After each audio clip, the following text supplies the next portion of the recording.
Welcome back to Dark Untold. Tonight I have 3 chilling stories from the haunted lands of Utah and Arizona, from the cursed village of Bluff to the haunted shadows of the Uinta Mountains, and finally, the endless desert of Arizona where silhouettes watch from the horizon. Each tale will take you deeper into the unknown, where folklore, fear, and reality blur into one. Turn off the lights, put on your headphones, so let's begin. I should have listened to the old man at the gas station. He looked at me with those pale, sun-worn eyes, his leathery hand hovering just above the counter as though he wanted to say something but wasn't sure how. When I asked him for directions to the old highway cutting through the Arizona desert, he hesitated. He told me, "The desert's alive out there. Don't walk alone at night, and whatever you do, don't look too long at the silhouettes." At the time, I laughed it off. I was used to long drives and strange warnings from locals. My name's Daniel Mercer, 34 years old, freelance photographer based out of Phoenix. I'd been hired by a small travel magazine to capture the abandoned towns scattered along Route 191, where crumbling motels and rusted-out gas pumps fade into the desert. The assignment seemed straightforward: take some haunting desert shots, write a few lines about isolation, and head back home with a paycheck. But the desert had its own plans. I left the gas station at twilight, the sky bleeding crimson against the endless horizon. The air smelled of dust and creosote, heavy and dry, clinging to my throat as though the desert wanted to choke the breath out of me. My rental truck rattled along the cracked asphalt, the headlights carving pale tunnels through the approaching night. I rolled down the window expecting cool air, but the desert heat lingered, suffocating and still. That's when I first noticed them. To my right, across the dunes and jagged shrubs, stood a figure. At first, I thought it was just a tall cactus, one of those saguaro giants that seemed to stretch like sentinels in the fading light. But as the road bent, the cactus shifted. It was slender, too smooth, its arms hanging unnaturally at its sides. A silhouette. I blinked hard, telling myself it was just the play of shadows, but my stomach knotted. The figure didn't move like something solid. It shimmered faintly, almost like a mirage. By the time I looked again, it was gone. The road stretched on, barren and silent. No other cars, no signs of life. Just the occasional tumbleweed scraping across the highway like brittle bone. The isolation sank into me deeper than I expected, making me acutely aware of every sound: the engine's low hum, the faint whistle of wind, the pounding of my own heart. I reached the motel around 9. It was nothing more than a weather-beaten box on the edge of nowhere, the neon sign flickering half-dead. Oasis Inn. The clerk behind the counter barely looked up from his phone as I checked in. He slid me a key and muttered, "Room 7, end of the row." Inside, the room smelled faintly of mildew and dust. The air conditioner clattered like dying machinery. I tossed my bag on the bed and set up my camera gear, planning to rest before heading out for sunrise shots. But sleep didn't come easy. My mind kept replaying that strange figure in the desert. I kept asking myself, was it really just a cactus? Or had someone been standing there watching? Sometime past midnight I woke to a noise, a faint scrape, like dry branches against glass. My eyes darted to the window. At first I saw nothing but the darkness of the desert beyond, endless and suffocating. Then, as my eyes adjusted, I froze. A silhouette stood by the road. It was motionless, perfectly black, darker than the night itself, its edges too sharp to be a shadow, its head tilted slowly, unnaturally, as though listening. My throat closed up. I reached for my phone, but the screen stayed stubbornly black, refusing to turn on. I told myself not to blink, not to look away. And then I remembered the old man's warning. Don't look too long at the silhouettes. My chest tightened. Against every instinct, I tore my gaze away, heart hammering, sweat beading down my back. When I forced myself to look again, the road was empty. I didn't sleep after that. I lay awake, the desert pressing in on me through the thin motel walls. Every creak of the building made me flinch. The air felt charged, electric, like the atmosphere just before a lightning strike. Somewhere out there in the vast emptiness, I knew something was waiting. Morning brought no relief. The sun rose harsh and merciless, turning the sand into sheets of fire. I loaded my camera and set off toward the abandoned mining town 10 miles south. The desert stretched around me, vast and endless, yet I couldn't shake the feeling that I was being followed. Every time I glanced at the horizon, I thought I saw them, slender, black shapes, always just far enough away to doubt my own eyes. Sometimes there were 2, sometimes 3. Never closer, never moving, but always there. I stopped the truck once, determined to prove to myself it was nothing. I raised my camera, zoomed in across the dunes. The viewfinder showed only empty sand, but when I lowered it, I swear I saw a flicker of movement, a shadow slipping just out of sight. That was when I began to remember the stories I'd heard as a kid. Old Navajo legends whispered about spirits in the desert, entities that stalked wanderers, testing their sanity. My grandmother used to call them the Watchers. She said they appeared as shadows, feeding off fear, luring travelers deeper until they vanished without a trace. I never believed her. Until now. By the time I reached the mining town, the sun was high and unforgiving. The buildings sagged like corpses, their wooden bones bleached and broken. Rusted machinery lay half buried in sand. The air tasted metallic, like old blood. I raised my camera and began shooting, but the lens felt heavy in my hands. Every click of the shutter echoed too loud, bouncing off empty walls, and with every shot I felt eyes on me, watching, waiting. When I turned, the horizon shifted again. Silhouettes, dozens this time, standing in a jagged line against the burning sky. I blinked hard, lifted the camera, zoomed in. Nothing. Just dunes and heat haze. But my skin crawled, and my stomach churned, with a dread so deep it felt ancient. I was no longer alone in the desert. By the time I left the abandoned mining town, my nerves were frayed raw. The desert sun had boiled every ounce of energy out of me, and yet I couldn't shake the crawling sensation on the back of my neck, that feeling of being observed. I drove fast, the truck groaning over the broken road, my eyes darting from mirror to mirror. Each time the horizon rippled, my gut clenched. I saw them again, thin black figures scattered across the dunes. They weren't grouped anymore. Instead, they seemed to be following in intervals, appearing and disappearing like pieces of a puzzle. Every time I blinked, the pattern shifted. I told myself I was hallucinating. Heat stroke, fatigue. A rational brain always looks for rational answers.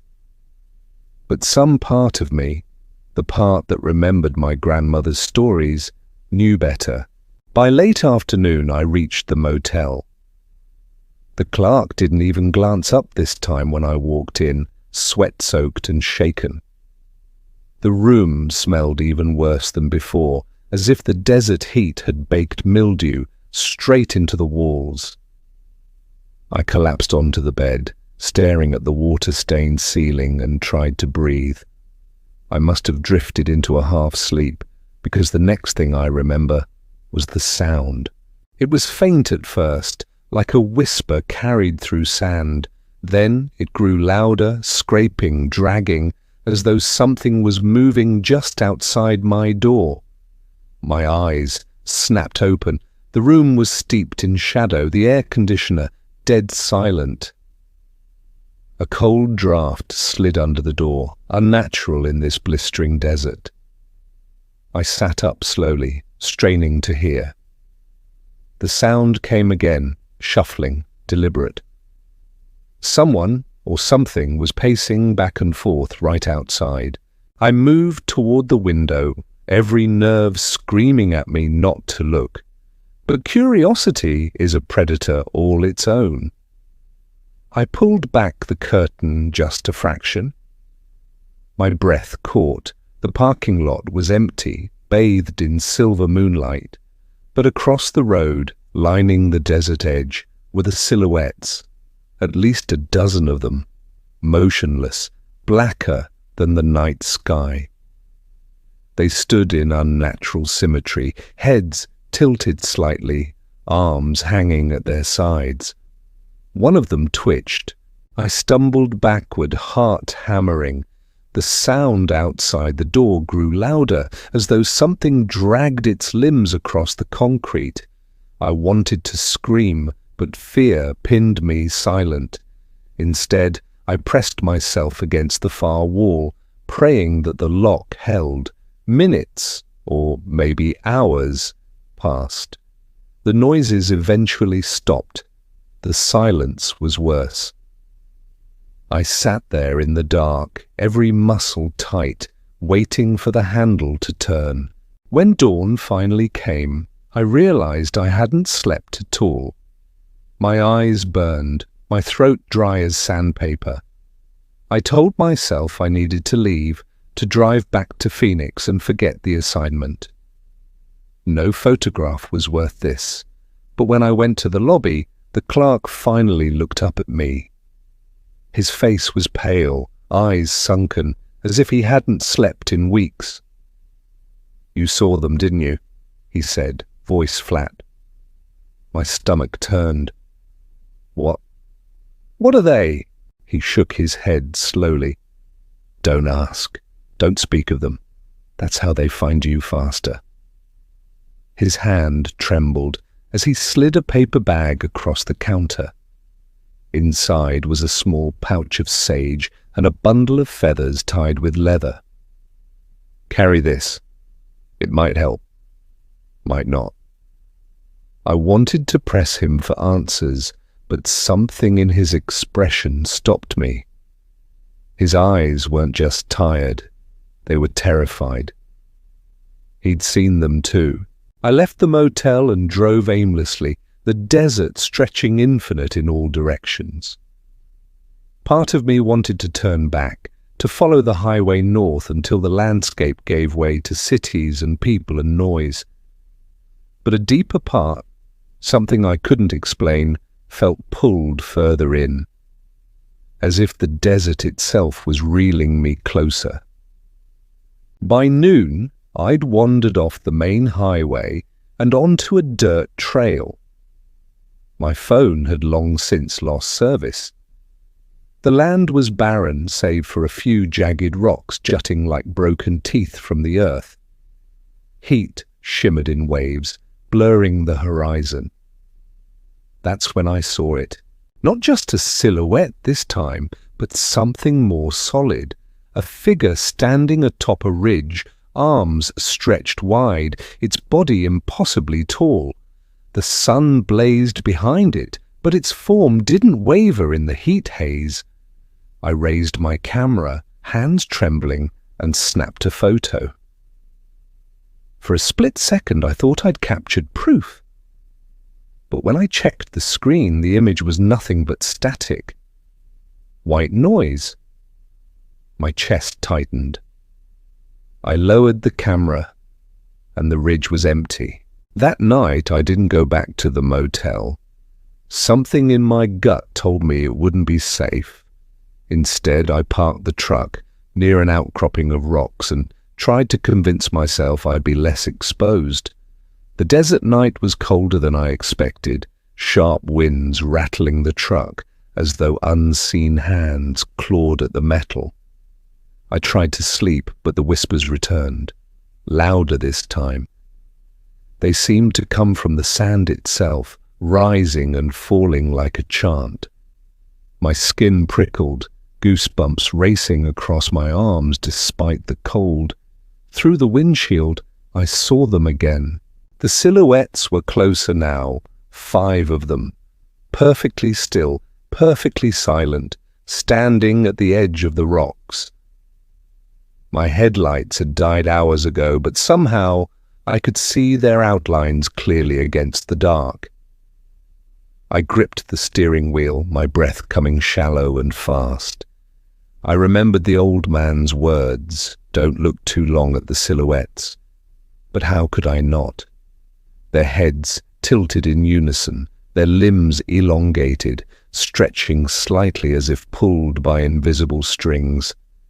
The sight rooted me in paralyzing awe and terror. And then one of them stepped forward, not fast, not jerky, but smooth, deliberate. The sound of sand crunching beneath its weight carried across the night. I turned the key in the ignition. The engine coughed, sputtered, then roared alive. I slammed my foot on the gas, tearing through the desert path, rocks and dust spraying in every direction. In the rearview mirror, the figures didn't move. They just stood there, watching me vanish into the night. But I knew, deep down, I hadn't escaped. The desert wasn't done with me yet. I don't remember how long I drove that night. The desert seemed endless, the road twisting into itself like a snake eating its tail. The dashboard clock blinked nonsense digits, my phone still useless, and the GPS froze on a blank screen.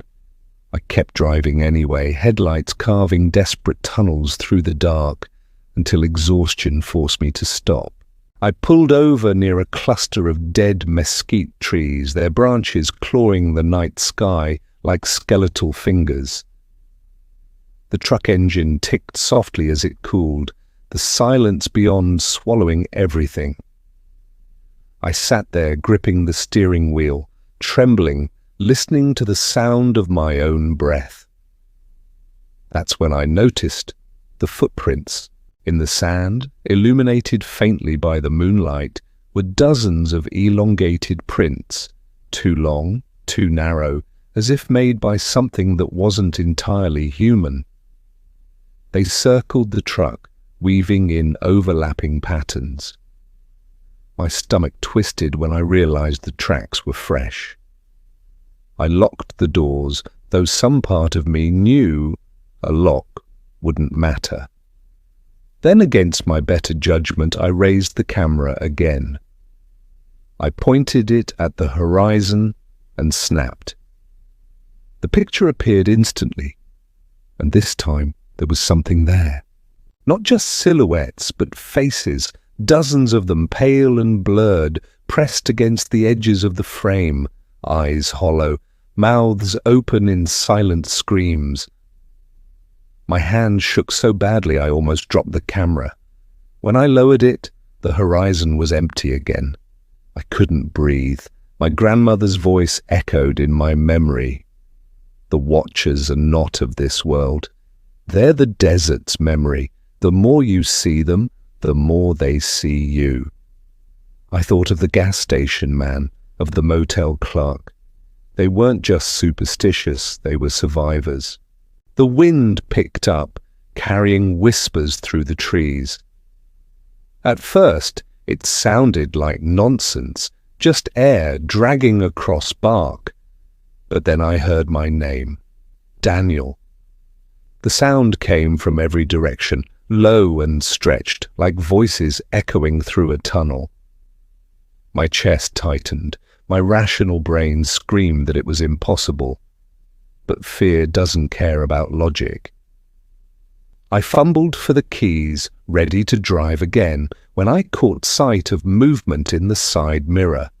A silhouette, closer than ever. Standing right beside the truck, its head bent toward the window. I froze. My skin crawled as the figure leaned in, its outline impossibly sharp against the night. I couldn't see a face, just a void, darker than shadow, but I felt its gaze burn into me. The door handle rattled. Something primal took over. I floored the accelerator, tires spitting sand, the truck lurching forward with a violent jolt. The figure blurred in the mirror, vanishing into darkness as the desert swallowed me once again. But no matter how far I drove, the whispers followed. Sometimes they sounded inside the cab, brushing against my ear, filling the empty space with words I couldn't understand. Other times I swore I saw silhouettes running alongside the truck, their limbs too long, their forms bending with inhuman speed. By the time the first light of dawn painted the horizon, I was delirious. My eyes burned, my body trembling with exhaustion. I didn't know where I was anymore. No signs, no landmarks, just an ocean of sand stretching forever. And then I saw it. A small structure in the distance. At first I thought it was a mirage, but as I approached, it solidified. An old chapel, weathered and broken, half buried in dunes. The wooden cross at its peak leaned at an angle, sun-bleached and splintering. I stumbled inside, desperate for shelter. The air was thick with dust and the faint scent of ash, as though fires had burned here long ago. Broken pews lined the walls, and shards of coloured glass crunched under my boots. At the front, where an altar should have been, there was only a crude stone slab. Scrawled across it were symbols I didn't recognize, circles within circles, lines intersecting at impossible angles. My stomach churned as I traced them with my eyes. They looked like warnings or traps. And then I heard it again. Daniel. The voice was inside the chapel now, close, resonating against the walls. I spun, camera in hand, heart slamming against my ribs. The doorway was filled with silhouettes, dozens of them. They didn't move, didn't breathe, just stood there, blocking the only exit. My chest tightened as panic clawed at me. I raised the camera with shaking hands and snapped. The flash burst across the chapel, searing white light, and for an instant I saw their faces, not shadows, not illusions, faces stretched and distorted, skin like ash, eyes hollow voids, their mouths opened wide, too wide, as if unhinged. The flash died. The chapel went dark again. When my vision cleared, the silhouettes were gone. The doorway stood empty, sunlight spilling in across the floor. I staggered outside, gasping, spinning in circles. The desert stretched silent and still, no shadows, no voices, only wind. For a moment I thought it was over, that I'd somehow broken free, but as I turned back to the truck, my breath caught. On the driver's side window, smeared across the glass, was a handprint, long, narrow fingers pressed deep into the dust. I didn't wait. I drove. Hours later, maybe days, I can't be sure, I finally saw the first sign of civilization, another gas station, nearly identical to the one I'd started from, the same rusted pumps, the same peeling paint. A man stepped out as I pulled up, his face hidden in shadow. "You shouldn't have stayed so long," he said quietly. "Once you've seen them, they never stop watching." I wanted to demand answers, to scream at him, but the words stuck in my throat. I glanced at the rearview mirror. For the briefest moment I saw them again, a line of silhouette standing on the horizon, perfectly still, waiting, watching. I blinked and they were gone. But deep down, I know the old man was right. The desert doesn't let you leave. Not really. Even now, back in Phoenix, in the safety of my apartment, I still catch them in the corner of my eye. Reflections in windows, shadows in photographs, standing silently patient as the grave. And I know one night, when I least expect it, I'll look too long, and I won't come back. I should have known the moment the air shifted that something was wrong. My name is Daniel Price. I'm 34 years old, and I work as a freelance photographer. Most of my assignments are ordinary: weddings, local news shots, even the occasional wildlife spread for a regional magazine. But in the fall of last year, I was invited on a trip that I'll never forget. A friend of mine from college, Eric, had convinced me to join him on a week-long hike through the Uinta Mountains in Utah. He knew I had been stuck in a creative rut, and he swore the wilderness would shake the cobwebs loose. I arrived in Salt Lake City on a chilly September morning. The sky was clear, but the air felt heavy, almost metallic, like the smell before a storm. Eric picked me up in his battered Jeep, the back piled high with gear. He was grinning, full of his usual restless energy. "You're going to love it out there, man," he said. "The Uintas are wild, untouched, almost haunted if you believe the old stories." He said the word, haunted, with a laugh, but something in his eyes didn't match the lightness of his voice. The drive east took hours, winding past pine forests and lakes that gleamed like shards of glass under the late afternoon sun. As we climbed higher, cell service dropped to nothing, and the silence outside grew thicker, deeper. I tried to shake the unease creeping into my chest. We made camp near an old trailhead. The ground was covered in needles from towering pines, and the smell of resin and damp earth filled the air.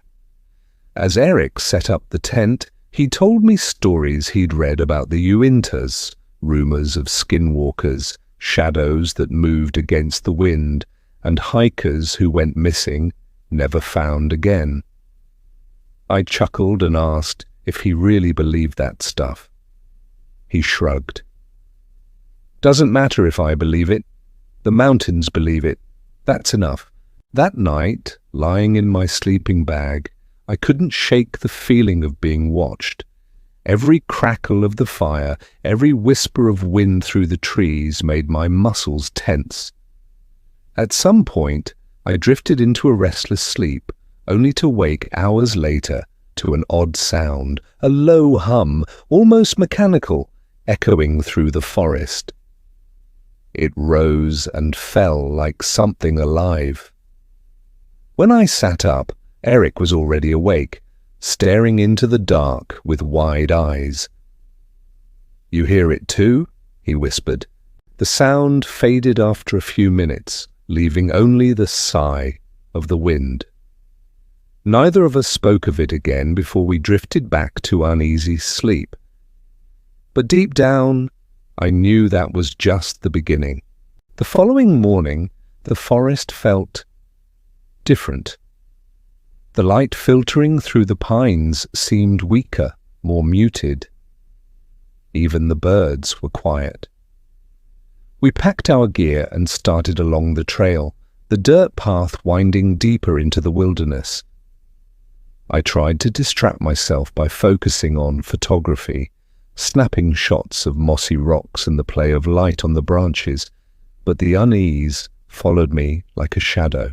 By midday, we reached a ridge that overlooked a sprawling valley. It should have been breathtaking, but the view unsettled me. The valley stretched endlessly, the trees forming dark waves like an ocean of green. Yet at the center there was a patch of land unnaturally bare, a circle of earth stripped of trees. It was too perfect, too deliberate. I raised my camera, zooming in, and felt my chest tighten. There was movement, something shifting along the edge of that barren circle, too far to see clearly, but enough to make me lower the camera with trembling hands. Eric noticed my reaction. "You saw it, didn't you?" he said. His voice was flat, serious. "I read about that place online. Locals call it the Hollow. They say nothing grows there because it doesn't want to." I asked him what he meant, but he just shook his head.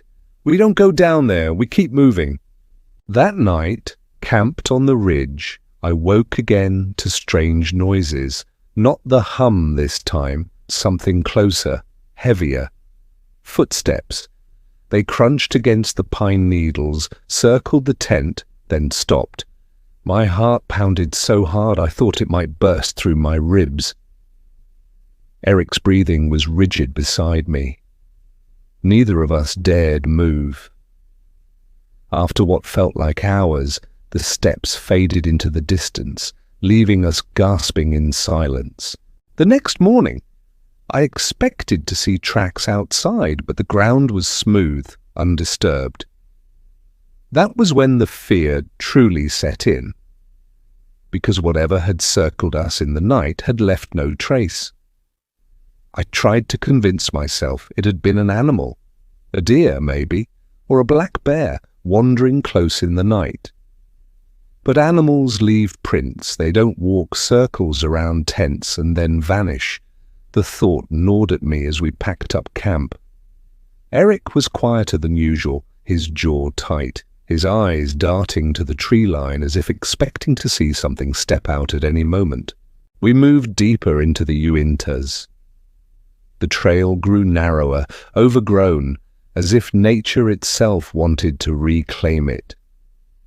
My boots crunched against damp earth, the smell of pine and wet moss clinging to the air. Every now and then I caught flickers of movement in my periphery, shadows slipping between trees, gone when I turned my head. By afternoon, storm clouds gathered, swallowing the sun. Thunder rumbled across the peaks, and the forest darkened in a way that felt unnatural. The air was too still, as if the storm were waiting. We found shelter under a rocky overhang, its stone cold and slick against my back. Rain began to fall in sheets, drumming against the canopy above. The smell of ozone stung my nose. Eric pulled out a flask, took a swig and handed it to me. His hand shook slightly.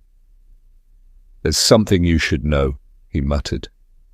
I raised an eyebrow, waiting. He swallowed hard. "When I said I read about the Hollow, it wasn't just stories. There are reports, old and new. Native tribes avoided this area for centuries. They believed a shadow lived in the mountains, something that fed on fear. They left offerings at the valley's edge, hoping it would stay contained. But hikers who wander too close? Some vanish. Others come back. Different. I felt a chill crawl down my spine despite the layers I wore. Different how? Eric's voice dropped. They talk about being followed, about hearing voices in the wind, seeing their own reflection moving when they're standing still, and sometimes they don't live long after. The thunder cracked again, closer this time, rattling the stones above us. I tried to laugh it off, but the sound died in my throat. I thought about the footsteps circling us, the movement in the valley, the way the forest seemed to be watching. When the rain eased, we pushed on. The storm left behind a mist that clung to the ground, curling around our ankles. My camera felt heavy in my pack, but I forced myself to pull it out, snapping photos of the eerie fog. When I checked the screen, my breath caught. In one of the photos behind Eric stood a figure, tall, thin, featureless, a silhouette darker than the trees, like the shape of a man carved out of the fog itself. I spun, my heart hammering, but there was nothing behind him, just mist and pines. I didn't tell Eric. Not then. What could I say that my camera caught something the human eye couldn't? Instead, I shoved it back in my pack, my hands trembling. As the light faded, we set up camp in a small clearing. The forest pressed close on all sides, branches arching overhead like skeletal fingers. I couldn't shake the image from the photo. That hollow shape burned behind my eyelids every time I blinked. That night, sleep refused to come. The wind howled through the trees, carrying with it faint sounds, whispers. At first, I thought it was the branches rubbing together, but then I heard my name, clear, sharp, carried on the air like a cruel joke. Daniel. I bolted upright, my skin prickling with cold sweat. Eric stirred beside me, muttering in his sleep. I strained my ears. The whisper came again, from the edge of the clearing. Daniel, come closer. Against all reason, I unzipped the tent and stepped out. The forest loomed, cloaked in shadows and mist. The whisper seemed to dance just beyond sight, pulling me toward the trees. My breath clouded in the air, though the night wasn't that cold. Every step I took felt heavier, as if the ground itself resisted me. And then I saw it. At the tree line, half hidden in the mist, stood the figure from the photo. Taller than any man, impossibly thin, its head tilted as if curious. It didn't move. It didn't need to. Its presence was enough to send my blood surging with primal terror. I stumbled back, heart racing, and dove into the tent, yanking the zipper shut. Eric sat up, alarmed. "What the hell, Dan?" he whispered. I couldn't speak, couldn't explain. The shadow lingered in my mind even as I pressed my back against the nylon, waiting for dawn. When the sun finally rose, I dared to look outside. The clearing was empty, silent, almost too normal. But I knew what I had seen. And I knew we were in far deeper than we'd ever intended. Eric must have sensed it too. He didn't argue when I said we should cut the trip short. But as we packed, I noticed something that froze me in place. In the dirt just outside the tent, etched into the ground as if burned there, was a single shape, a circle, perfectly drawn, with a jagged line splitting it in half. It hadn't been there the night before. I stared at the symbol carved into the dirt. The circle with the jagged line felt deliberate, like a warning or a claim. My stomach churned. I wanted to believe it was Eric playing a prank, but one look at his pale face told me he'd seen it too, and he wasn't laughing. We broke camp quickly, moving faster than before. Neither of us spoke much. The forest seemed to lean closer, the trees crowding in, branches snagging at our packs like skeletal hands. I kept glancing over my shoulder, certain I'd catch the figure from the photo following us, but the trail remained empty, only shadows shifting where the mist hadn't burned away. By midday, we realized we'd strayed off the main path. The markers were gone, and the land felt unfamiliar. Eric cursed under his breath, scanning the tree line. "We're too far east," he muttered. "We need to cut west to find the ridge." But the compass spun uselessly in my hand, the needle twitching as if drunk. I tried to steady it, but no matter which way I turned, it refused to settle. That was when the hum returned, the same low, mechanical vibration we'd heard on the first night. It seeped into my bones, rattled my teeth. The ground seemed to pulse with it. Eric's eyes widened. "We're near the hollow."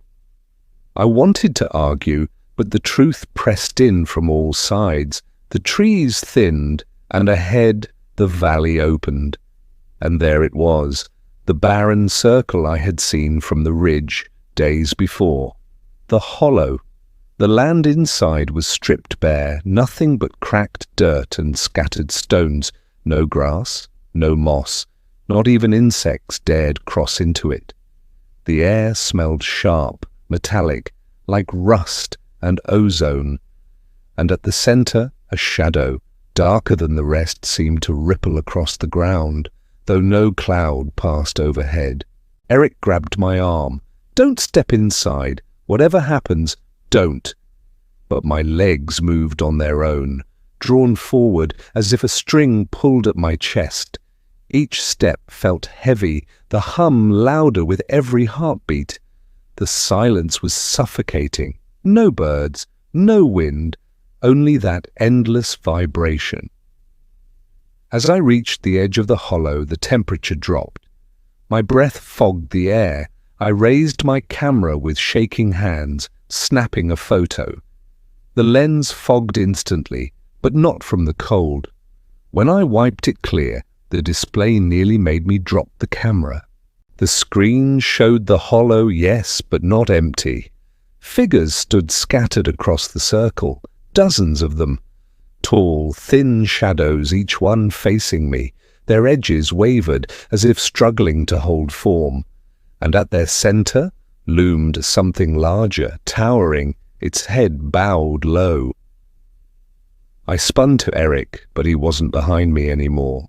He was standing at the edge of the hollow, his eyes wide, his lips moving silently. I called his name, but my voice came out weak, muffled, as though swallowed by the air. Then the whispers began again. Not one voice this time, but many, layered, overlapping. Some were high and sharp, others low and guttural.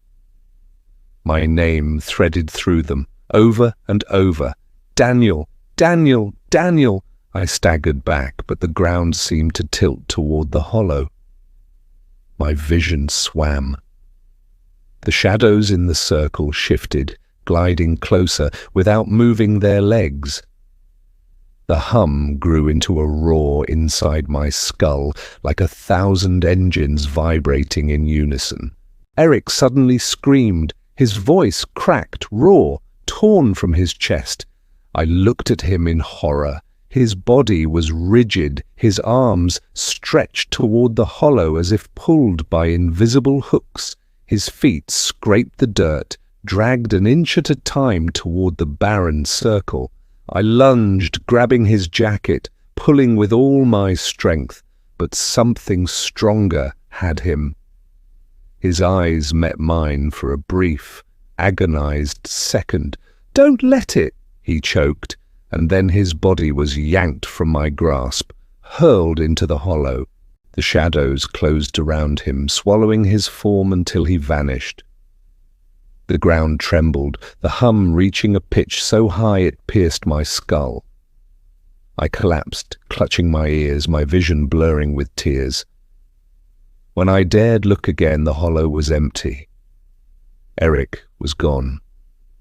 Only the symbol remained, carved deep into the earth at the circle's center, the same jagged line through a perfect ring. I don't remember how I made it out of the forest. My memory fractures into flashes, stumbling through trees, the sound of whispers chasing me, the weight of unseen eyes boring into my back. By the time I found the trailhead again, the sun was setting, painting the peaks blood red. My Jeep was still there. Everything looked normal, ordinary, but I knew better. I drove without stopping until I hit Salt Lake City. Even then, the whispers followed me. In the silence of my apartment, in the hum of traffic, sometimes even in my sleep. My camera sits untouched on my desk. I've tried to open the photos, but the files are corrupted. Every one of them nothing but static and warped shapes. Eric's family filed a missing person report. They asked me for details, but what could I say? That the mountain swallowed him? That shadows tore him from my hands? I told them we got separated in the storm.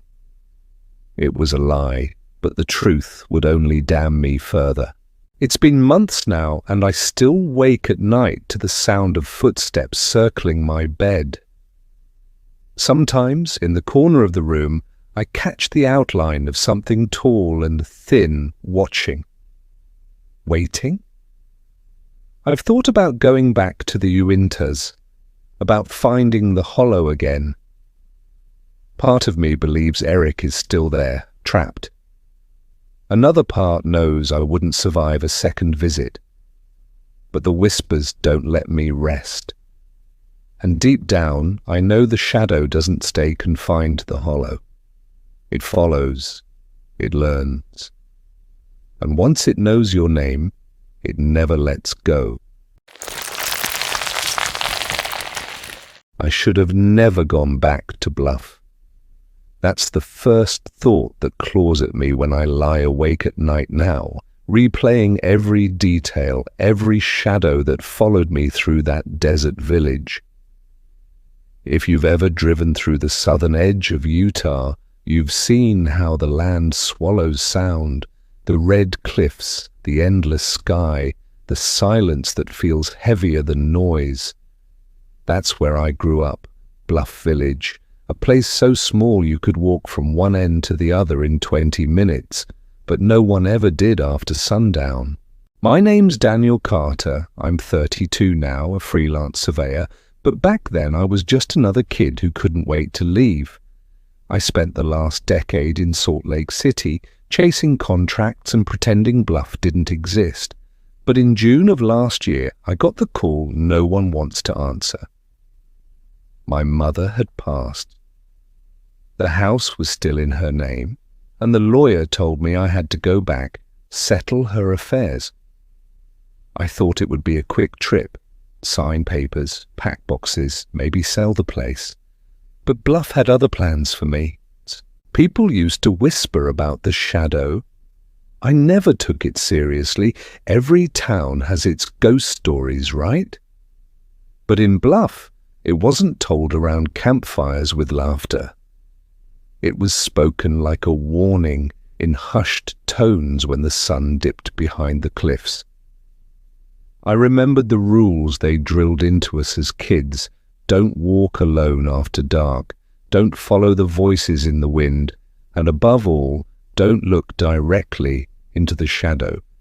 Back then, it was superstition. But the moment I set foot on that dusty main road again, the air seemed thicker, almost watching me. The house hadn't changed much. Faded white paint, rusted mailbox, the same creaking screen door that squealed like it was alive. I remember thinking the smell hit me first. Stale wood, dust, and something faintly metallic, like old blood left in the heat. I tried to shake it off, telling myself the desert makes everything smell strange. The first 2 nights were uneventful. I sorted through my mom's things, her journals, old photographs, and stacks of letters she never mailed. But on the 3rd night, the quiet got to me. Out here, silence isn't peace. It's weight.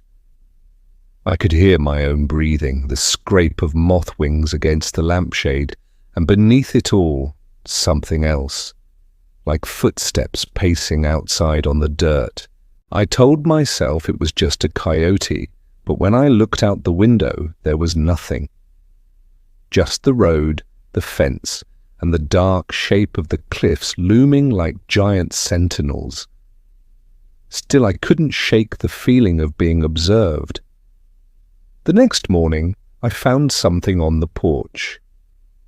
Not a coyote, not a prank, a handprint, black, smeared across the wooden planks as if burned into them. I pressed my fingers to it and the wood felt cold, like stone in winter. That's when I remembered.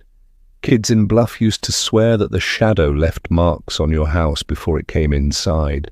I tried to laugh it off, but that night I couldn't sleep. Around 2 a.m., I heard it, whispering, not outside, inside. The words were indistinct, like someone speaking underwater, but I could make out my name, Daniel, drawn out like a warning or an invitation. The hair on my arms stood up, and I felt that primal pull of fear that says, don't move, don't breathe, don't look. I lay there, frozen, listening as the whispers circled the room. When I finally forced myself to glance toward the corner, my eyes caught movement, a shape darker than the dark, pressed against the wall like it was peeling itself from the shadows. And that's when I realized the stories weren't just folklore. I didn't sleep the rest of that night. I stayed in bed with the covers pulled up like I was a child again, staring at that corner until the first hint of dawn. By the time the sunlight finally reached the room, the shape was gone, but the air felt wrong, charged, like the static before a lightning strike. My mum's journals were spread across the kitchen table, and I found myself flipping through them desperately, looking for answers. That's when I saw it, her handwriting scrawled across a yellowed page. The shadow lingers. It followed your father. It wants you too. My stomach knotted. My father had vanished when I was 10. He'd gone out one night to check the water pump and never came back. Search parties found nothing. I had spent years telling myself he'd left, run off, abandoned us. But what if he hadn't? I needed to talk to someone who remembered. That afternoon, I walked into town, the sun baking the red dirt streets until the heat shimmered. Bluff looked almost frozen in time, same gas station, same boarded-up diner. I found Mr. Hensley sitting outside the general store, a wiry old man who used to babysit me when I was small. His skin was weathered like leather, and his eyes squinted at me as though he already knew why I'd come. "You shouldn't be here, Danny," he rasped.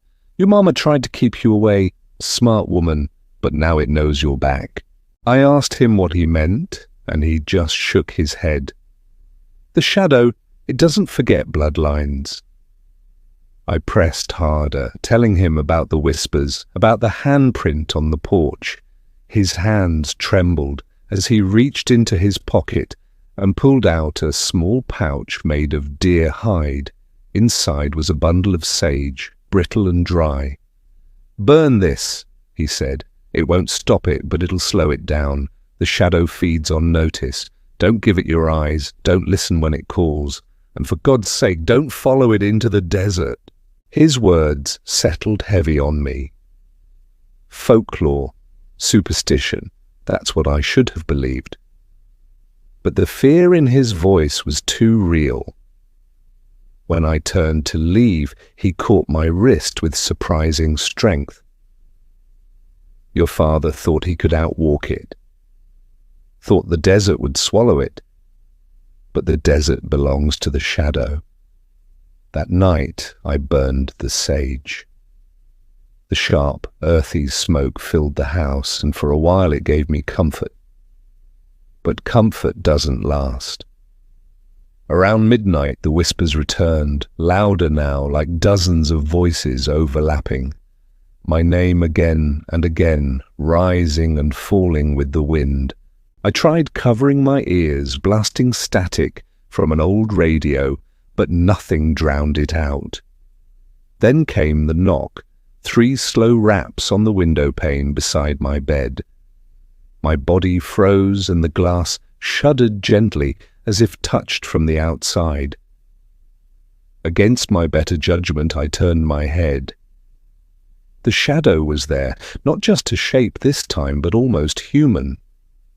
A tall figure pressed against the glass, darker than the night behind it, with eyes like hollow voids. Its hand, long, spindly fingers, rested flat on the window. The blackness of its palms spread outward like ink, bleeding into water. I bolted from the room, my chest heaving, and locked myself in the bathroom. I didn't come out until daylight. And when I did, the window was cracked where the hand had pressed. The days blurred together after that. Sleep became impossible. Food lost its taste. Every corner of the house seemed to crawl with that sense of being watched. I started noticing other things too. Shadows bending the wrong way, doors creaking open by themselves, and once, in the mirror, I swear I saw it standing just behind me. I thought about leaving, packing the truck and driving until the cliffs were just a memory. But each time I tried, something stopped me. The truck wouldn't start, or the road would shimmer with heat until I couldn't see straight. Once, when I finally got the engine roaring, I caught sight of a figure in the rear-view mirror, sitting in the back seat, silent. I slammed the brakes and stumbled out, but the seat was empty. On the 5th night, I dreamed of my father. He stood in the desert, his back turned, calling my name. The sound echoed, strange and hollow, like it came from a cave.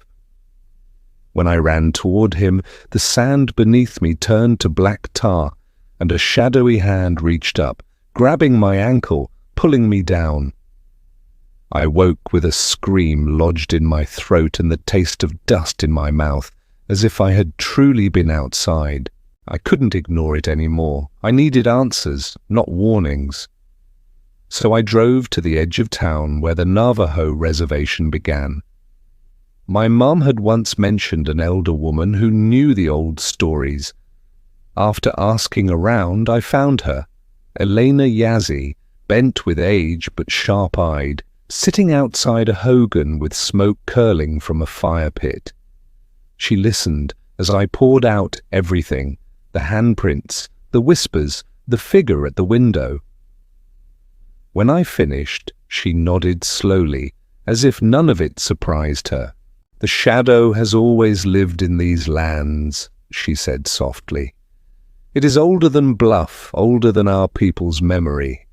It is not a ghost, not a spirit of the dead. It is hunger.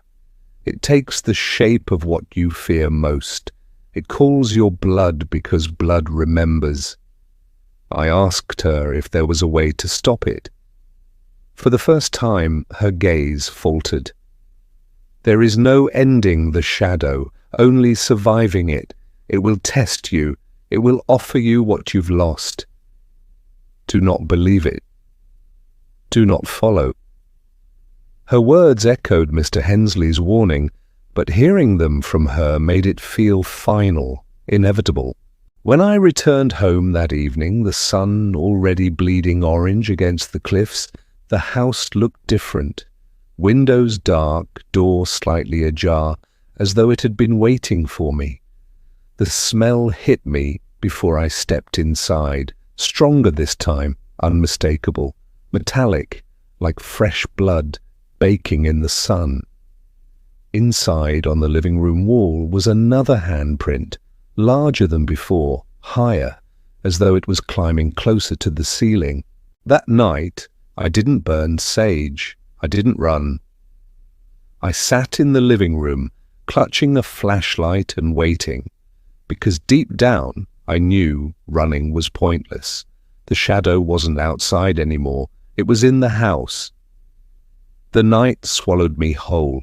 Every sound in that house echoed too loudly, my heartbeat thudding in my ears, the creak of the wooden beams, the faint whisper of wind sneaking through the cracks.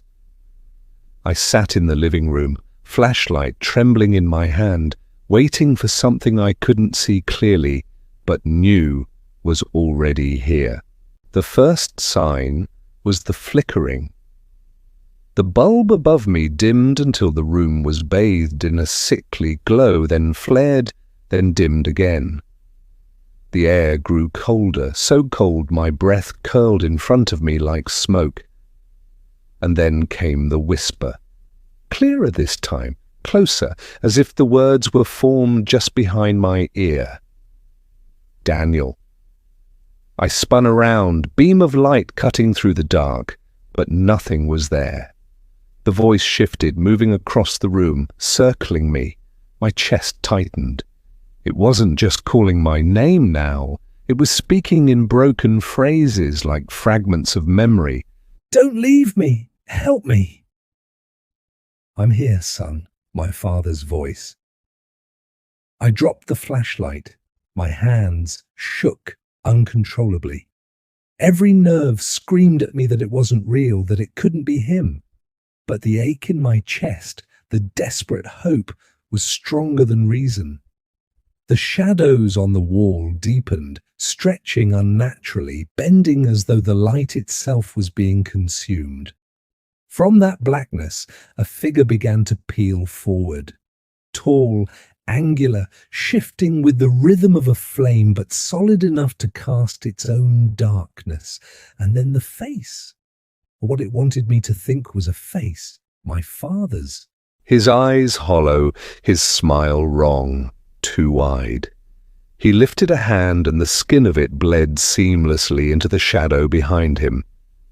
Daniel, he whispered, I never left. I've been waiting for you. Just follow me and we can be together again. Tears stung my eyes. I wanted so badly to believe, to let go of the years of not knowing. My legs moved before my mind did, carrying me toward him, toward that impossible figure. The closer I came, the colder the air became, as if I were walking into ice water. The smell of metal filled my throat, choking me. At the threshold of the hallway, I stopped. Something in me, maybe my mother's words, scrawled in that journal, maybe Elena's warning pulled me back. It will offer you what you've lost. Do not believe it. I forced my gaze downward, refusing to meet the hollow eyes staring at me. My body shook with effort, every instinct begging me to look up, to reach out. Instead, I whispered through clenched teeth, You're not him. The voice changed instantly, no longer gentle, no longer familiar. It cracked and splintered into dozens of tones, all speaking at once, all hissing my name. The figure convulsed, the walls around it warping as if reality itself bent to contain it. Then it lunged. I stumbled back, flashlight beams slicing across the thing just as it struck, and for a split second I saw it, not as my father, not even as a man, but as a writhing mass of shadow, limbs bending wrong, faces flickering across its surface, mouths opening in silent screams. It filled the hallway like smoke alive, surging toward me. I ran, through the kitchen, out the back door, into the open desert night. My lungs burned, my legs pumping against the sand. Behind me, the whispers roared into a cacophony, chasing me across the empty land. The moon was high, casting long, sharp shadows across the cliffs. Every dark shape seemed to reach for me. My father's voice cut through the noise, clear and sharp. Don't leave me again, son. I stumbled, nearly falling, but forced myself forward. Ahead, The desert stretched endless, the cliffs looming like teeth. And then I saw it, at the base of one cliff, a black opening, a cave. My father had vanished near here years ago. I had dreamed of him standing in a place just like this. The whispers surged, urging me toward it. My chest heaved, my vision blurred. And then I remembered Elena's words.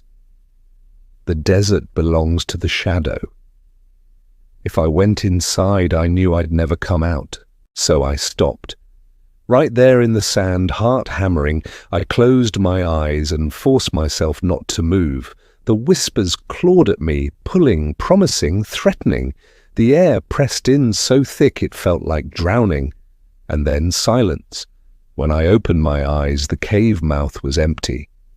The night was still. Only the wind moved, carrying with it the faint smell of sage. I staggered back toward the village, every step heavy. By the time I reached the house, dawn was breaking. The walls were clean, no handprints, no cracks in the glass. For a moment I almost convinced myself it had been a nightmare. But when I looked down at the porch, I saw them. Fresh prints in the dust. Not animal, not human. Long, spindly fingers trailing across the wood, leading away from the house into the desert. I never went back inside. I packed my truck with whatever I could grab and drove until Bluff disappeared in the rearview mirror. It's been months now, and I still don't sleep well. I hear things in the quiet, whispers that follow me even here, miles away. Sometimes in the mirror, I think I see movement just behind my shoulder. Sometimes I wake with dust in my mouth. And sometimes, when the night is very still, I swear I hear his voice again. Daniel. I'm waiting. I don't know if I escaped the shadow. Maybe it let me go. Maybe it's still with me, waiting for me to look, to listen, to follow. All I know is this. If you ever find yourself driving through Bluff Village, Utah, don't stop. Don't listen to the wind. And above all, don't look into the shadows.